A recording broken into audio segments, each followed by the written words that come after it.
messieurs, bonsoir. Vous suivez votre émission L'invité du jour sur la chaîne AgoTV. Nous allons recevoir sur ce plateau 3 invités avec lesquels nous allons parler de la langue française et qui vont nous débattre quelques points saillants de la francophonie. Une fois encore, bonsoir et bienvenue à tous. Comme je vous le disais au début de cette émission, je suis en compagnie de mademoiselle Aïssatou Ba, monsieur Louba Adam Cheikh et de monsieur Thierno Madouba. Nous allons débuter cette émission avec notre première invitée qui est mademoiselle Aïssatou Ba. Bonsoir mademoiselle Aïssatou Ba. Bonsoir mademoiselle Lula. Bienvenue sur ce plateau. Merci. Mademoiselle Ba, être francophone, est-ce une valeur sûre? Bien sûr. Les États dont le français est une langue officielle, souvent aux côtés d'autres langues et plus généralement les États et gouvernements membres de l'OIF, paient significativement dans l'économie mondiale, notamment dans les secteurs culturels. Parler français est un atout professionnel.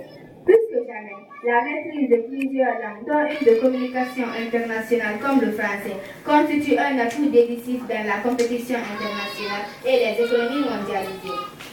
L'intensité des échanges de marchandises et de capitaux entre les pays qui partagent la langue française comme langue officielle permet de poser l'hypothèse d'une préférence linguistique comme l'une des composantes favorables aux relations économiques entre les territoires. Merci d'avoir répondu à cette question. Nous allons nous tourner vers notre deuxième invité qui est monsieur Louba Adam Cheikh.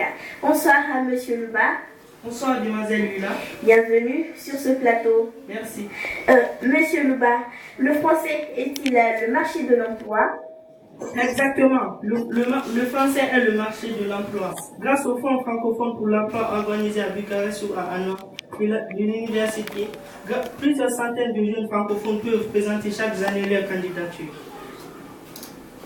À Liban, une enquête menée auprès de 80 entreprises, dans 53% de Libanais relevait que 43% d'entre elles et plus de la moitié de ceux-là sont francophones. Et de 49% de recruteurs demandent souvent aux candidats de parler le français. Merci de nous avoir éclairé ce point. Nous allons conclure cette émission avec notre troisième et dernier invité, qui est monsieur Thierno Madouba. Bonsoir à monsieur Thierno Madouba. Bonsoir, demoiselle Lila. Bienvenue sur ce plateau. Merci. Monsieur Thierno Madouba, apprendre un métier en français, est-il nécessaire? Oui, exactement. Comme vous l'avez si bien dit, la formation professionnelle et technique, mêlant entre l'éducation de base et la vie active, est un outil privilégié pour accompagner une croissance économique. C'est donc un enjeu important pour les pays du Sud comme du Nord. Merci de nous avoir répondu. Merci d'avoir répondu à cette question. Tout le plaisir a été pour moi de vous recevoir sur ce plateau et merci de la présence. Les faits saillants présentés dans cette émission illustrent de façon succincte l'impact économique du français dans les secteurs d'activité liés à la culture, au travail et aux échanges internationaux.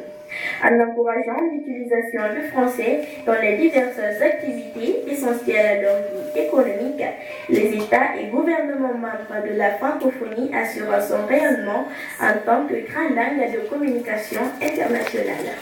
Voilà comment on se quitte au cours de cette émission. Tout le plaisir a été pour moi de vous servir. Passez d'excellents moments en compagnie des programmes d'AgoTV.